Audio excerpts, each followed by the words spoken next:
감사합니다. 벌써 한 주간이 다 지나갔습니다. 설 명절은 어떻게 보내셨는지 모르겠습니다. 오늘도 새날을 주신 하나님께 감사를 드립니다.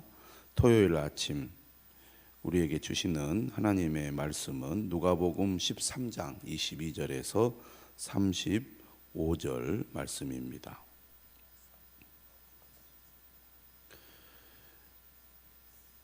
오늘 예수님께서는 각 성, 각 마을로 다니면서 하나님 나라의 말씀을 가르치셨습니다. 그러는 가운데 예수께서는 예루살렘으로 여행을 하고 계시지요. 예루살렘을 향하여 가고 계십니다. 어떤 사람이 예수님께 질문했습니다. 주여, 구원을 받는 자가 적으니까? 예수님께서는 이 질문을 받으시고 이렇게 대답하시죠. 좁은 문으로 들어가기를 힘쓰라. 내가 너희에게 이르노니 들어가기를 구하여도 못하는 자가 많으리라. 좁은 문으로 들어가기를 힘쓰라. 이유는 들어가기를 구하여도 들어가지 못하는 자가 많기 때문이다 라고 말씀하고 있습니다. 우리가 어떻게 하면 영생을 얻을 수 있습니까? 이런 질문과 함께 구원을 받는 자가 적을까요? 많을까요? 이렇게 질문하는 것은 당연한 질문입니다. 그런 궁금증을 우리가 가질 수가 있겠죠. 예수님은 하나님 나라로 들어가는 구원을 받는 자가 적다 이렇게 말씀을 하죠. 들어가고 싶어 하는 사람들은 많지만 정작 들어가는 사람은 적다 이렇게 말씀하고 있습니다. 어떤 면에서는 이러한 말씀을 들을 때 마음이 무거워집니다. 들어가기를 원하지만 정작 들어가는 사람이 적다면 나는 어떤 사람인가? 나는 어떻게 될 것인가? 이런 궁금증이 생기고 또 불안함이 생기지 않겠습니까? 오늘 예수님께서는 뭐라고 말씀하시느냐면 좁은 문으로 들어가기를 힘쓰라. 여기서 힘쓰다는 헬라어 단어는 운동선수가 시합을 하거나 군인이 전쟁을 치를 때 사용하는 단어입니다. 운동선수가 시합을 할 때 대충 하면 반드시 지게 되겠죠. 이기기 위해서는 치열하게 경기에 임해야 됩니다. 실력이 있는 선수도 준비가 제대로 되지 않거나 시합할 때 힘을 쏟지 않으면 지는 경우가 많이 있습니다. 군인의 경우는 어떻습니까? 전쟁을 한다는 것은 사느냐 죽느냐의 문제죠. 이번에 실수하면 다음에는 안 하면 되지. 이럴 수가 없잖아요. 이번에 실수하면 다음에는 기회가 없는 것입니다. 그러니까 힘쓴다는 것은 죽기 아니면 살기로 노력을 하는 거죠. 그렇게 해야 된다고. 좁은 문으로 들어가기 위해서 운동선수가 시합을 하거나 군인이 전쟁을 치르는 것처럼 온 힘을 기울여서 노력을 해야 한다고 오늘 예수님께서 말씀을 하고 있습니다. 이유는 우리가 예수님을 주님이라고 고백을 해도 그 고백대로 예수님을 따르는 사람은 적기 때문입니다. 구원은 하나님의 은혜가 반드시 필요하고 또 하나님이 주도적으로 우리를 이끌어 주시는 측면이 강하지만 오늘 예수님께서는 우리 편에서 하나님의 은혜와 구원을 받기 위하여 어떤 노력을 기울여야 할 것인지에 대해서 말씀을 하고 있습니다.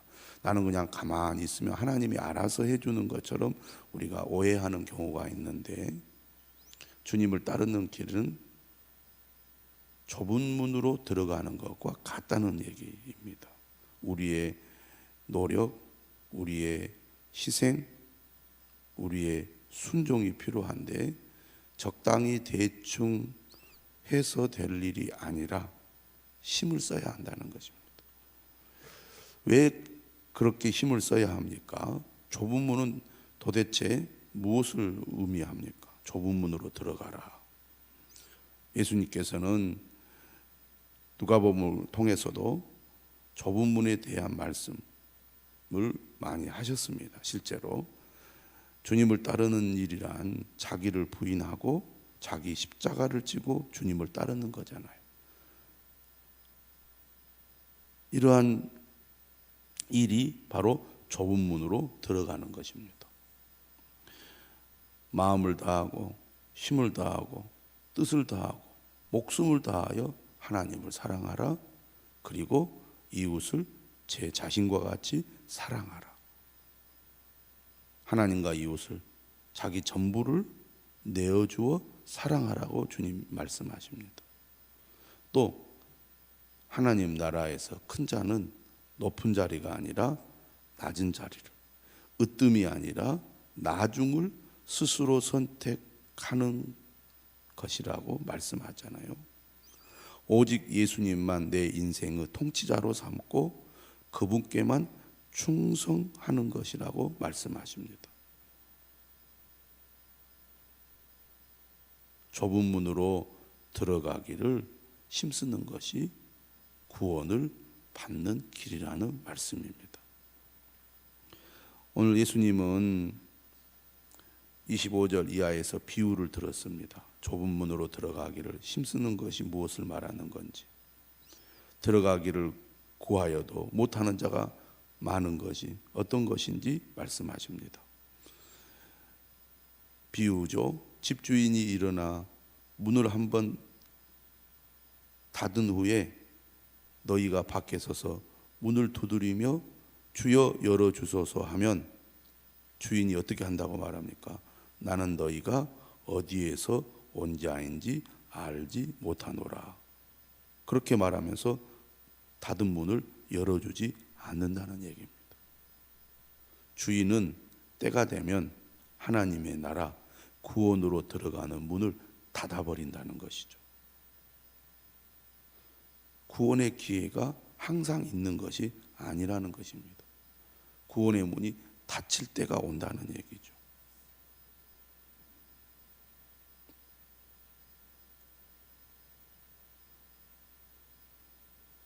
그때 사람들이 말합니다. 우리는 주 앞에서 먹고 마셨으며 주는 또한 우리의 길거리에서 가르치셨나이다. 주인과의 친분을 앞세워서 문을 열어달라고 사정을 합니다. 그래도 소용이 없어요. 뭐라고 얘기합니까? 나는 너희가 어디에서 왔는지 알지 못하노라. 행악하는 모든 자들아 나를 떠나가라. 얼마나 무서운 얘기입니까?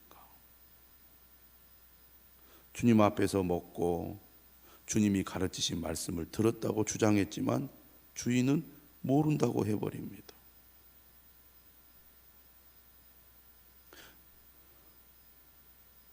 그러니까 오늘 우리식으로 말하면 제가 열심히 교회를 잘 다녔습니다. 예배도 잘 드렸습니다. 하나님 말씀도 늘 들었습니다. 주님 날 잘 아시잖아요. 그렇게 지금 말하는 거죠. 그런데 주님은 모른다고 말씀하시는 거예요. 나는 도무지 너를 모른다 하면서 문을 열어주지 않는 겁니다. 얼마나 두려운 말씀입니까? 그러면서 행악하는 모든 자들아 나를 떠나가라. 행악한다는 것은 주님의 말씀을 알고도, 주님의 말씀을 듣고도 그 말씀을 따르지 않는 자를 말하죠. 주님께 순종하지 않는 자는 주님과 아무 상관이 없는 사람들이라는 것입니다. 주인의 뜻을 따르지 않는 것이 행악이라는 것이죠. 그리고 행악하는 자는 참여할 하나님 나라 잔치가 없다는 얘기입니다. 28절입니다. 너희가 아브라함과 이삭과 야곱과 모든 선지자는 하나님 나라에 있고 오직 너희는 밖에 쫓겨난 것을 볼 때에 거기서 슬피 울며 이를 갈리라. 심판과 지옥을 말씀하실 때 자주 사용하는 표현이죠. 지금은 우리가 다 똑같아 보이고 모든 것이 괜찮아 보이지만 나중 심판 때가 오면 너무나 분명하게 갈라지게 된다는 것입니다.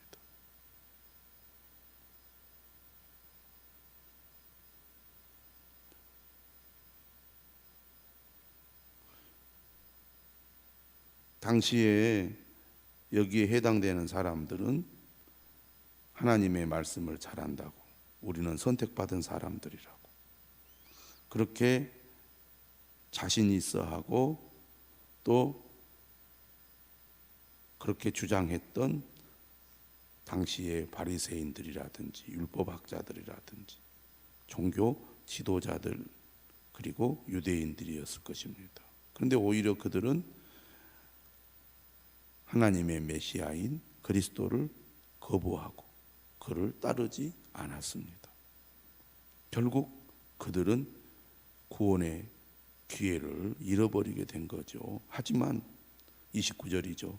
사람들이 동서남북으로부터 와서 하나님의 나라 잔치에 참여하리니, 오히려 예수 그리스도를 믿고 따르는 이방인들에게 구원의 문, 하나님 나라 잔치에 참여하는 기회가 주어지게 된다는 것입니다. 보라, 나중된 자로서 먼저 될 자도 있고 먼저 된 자로서 나중될 자도 있느니라. 오늘 우리는 진정으로 주님을 믿고 주님을 따른다는 것이 무엇인지를 진지하게 귀 기울여 듣고 생각해야 할 것입니다. 주여 구원을 받는 자가 적으니까 예수님 좁은 문으로 들어가기를 힘쓰라. 우리 모두 좁은 문으로 들어가기를 힘써야 할 것입니다. 그때에 어떤 바리새인들이 나와서 예수님께 말씀합니다. 나가서 여기를 떠나소서. 헤롯이 당신을 죽이고자 하나이다. 어떤 바리새인들은 예수님을 걱정하는 바리새인들이 있었던 것 같습니다.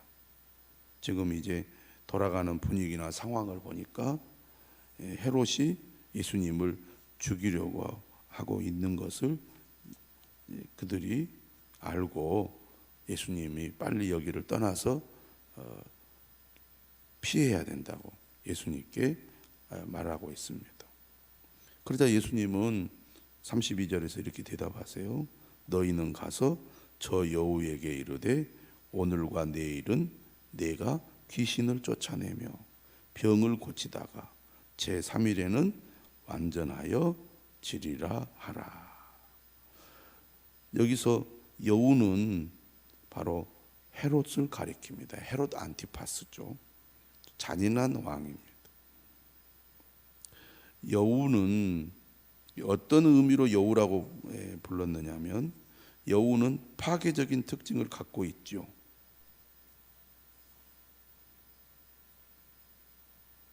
초식 동물들을 공격해서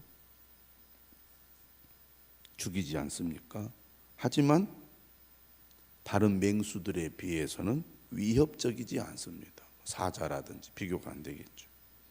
그러니까 헤롯은 여우처럼 예수님을 위협하기는 하지만 그런 힘으로는 하나님의 목적을 수행하는 예수님을 막을 수는 없다는 겁니다.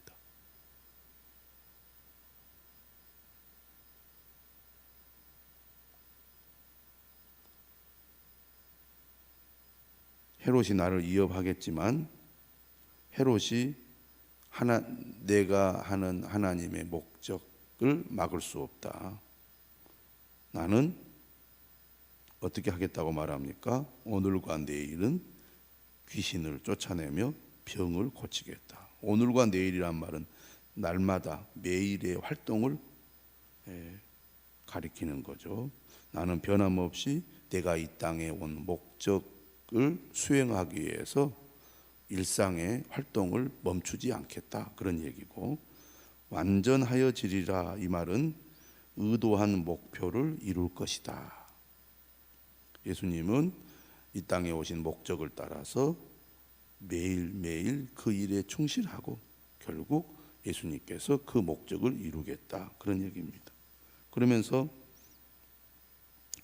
33절에 뭐라고 말씀하시느냐면, 그러나 오늘과 내일과 모레는 내가 갈 길을 가야 하리니 선지자가 예루살렘 밖에서는 죽는 법이 없느니라.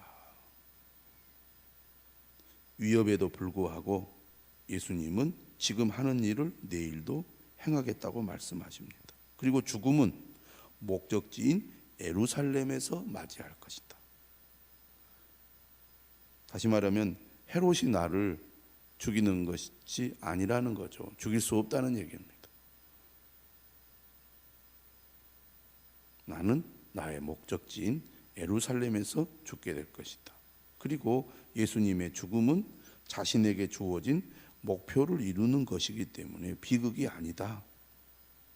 예수님의 죽음은 사람들이 좌우할 수 있는 것이 아니라 모든 것이 하나님의 뜻에 따라 이루어지게 될 것이라고 말씀을 하고 있습니다. 얼마나 예수님은 당당하십니까? 자신이 가야 할 길이 무엇인지를 알고 위협 속에서도 흔들리지 않고 자신이 가야 할 길을 꿋꿋이 가는 그런 당당한 모습을 보여주고 계십니다. 그러면서 예수님은 오히려 예루살렘을 향하여 안타까운 마음, 긍휼의 마음을 갖습니다. 자신의 생명, 자신의 죽음의 문제보다 비극에 처할 예루살렘을 바라보고 오히려 안타까워해요. 예루살렘아 예루살렘아, 선지자들을 죽이고 내게 파송된 자들을 돌로 치는 자여, 암탉이 제 새끼를 날개 아래 모음같이 내가 너희의 자녀를 모으려 한 일이 몇 번이냐. 그러나 너희가 원하지 아니하였도다. 보라, 너희 집이 황폐하여 버림바 되리라. 결국 예루살렘이 멸망할 것을 바라보면서 예수님이 비통해하고 계시지요. 내가 너희에게 이르노니 너희가 주의 이름으로 오시는 이를 찬송하리로다 할 때까지는 나를 보지 못하리라 하시니라. 예수님은 자신이 가는 길이 무엇인지를 분명히 알고 계셨고, 그리고 그 길을 가면서 그는 철저히 하나님의 계획과 목적에 충실하셨습니다. 그리고 그가 이 땅에 오셔서 앞으로 일어날 일들을 바라보면서 오히려 자신보다는 하나님의 백성들, 또 예루살렘이 겪게 될 고통에 대해서 안타까워하셨습니다. 이러한 주님의 마음을 우리도 알아야겠습니다. 멸망의 길을 가고 있는 사람들을 안타까워하시는 주님, 그 심정을 가지고 우리도 이 세상 속에서 예수님처럼 하나님 나라를 위해 복음을 전하는 삶을 계속해야 될 줄로 믿습니다. 내일 거룩한 주일 우리 모든 성도들이 하나님 앞으로 가까이 나아가 예배하며 하나님을 찬양하는 복된 날이 될 수 있도록 기도해 주시기를 바랍니다. 기도하겠습니다. 하나님 감사합니다. 명절 끝자락에 저희들 새벽을 깨우게 하시고 하나님 앞에 기도하는 은혜를 주셔서 감사합니다.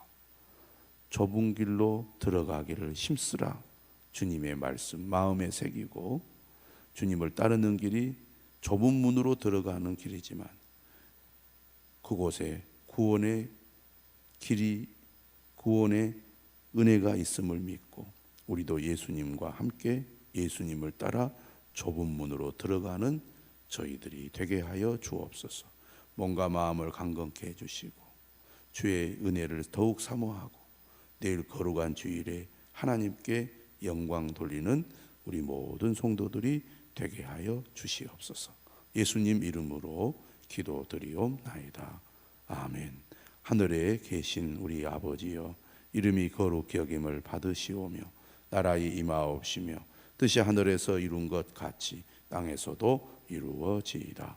오늘날 우리에게 일용할 양식을 주옵시고 우리가 우리에게 죄 지은 자를 사하여 준 것 같이 우리 죄를 사하여 주옵시고 우리를 시험에 들게 하지 마옵시며 다만 악에서 구하옵소서. 대개 나라와 권세와 영광이 아버지께 영원히 있사옵나이다.